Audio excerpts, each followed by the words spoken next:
Dati na ang Islam dahil relihiyon ito ng lahat ng mga propeta. Ngunit sinabi ni Pastor Sanrio na ang Islam ay sinimulan ni Muhammad noong 600 AD. So hindi po totoo si Pastor Sanrio. Alam kong diyan naman niya yan nakalap sa Google o kaya sa encyclopedia o kaya sa mga dictionary na ang mga author naman diyan ay mga kafir o mga anti-Islam.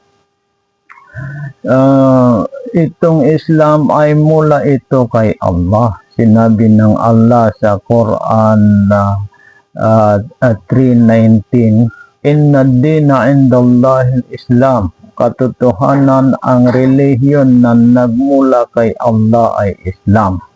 O so tingnan mo, mula kay Allah, yan ang ibinigay niya sa lahat ng sangkatauhan at sa lahat ng mga propeta.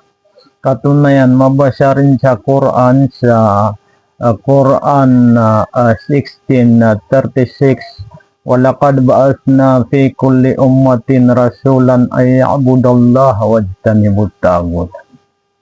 Sinabi ng Allah, katotohanan nagsugo ako ng mga propeta o mga sugo sa bawat mga tao at bawat mga lugar.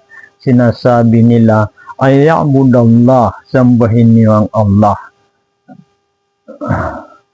Wajtanibut tagut, at layuan ninyo ang mga Diyos-Diyosan. Yun ang pinipigilan ng mga propeta na huwag sumamba yung mga tao doon sa mga Diyos-Diyosan.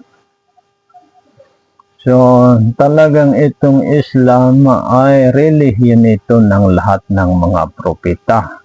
Kasi mababasa sa Quran yung mga pangalan ng mga propeta.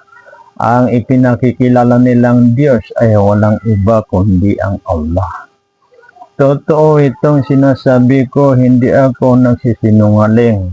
Kung ako man ay nagsisinungaling at ang tama ay si kapatid Sanrio, ay hilingin ko ang parusa ng Diyos sa pagpatay sa akin agad.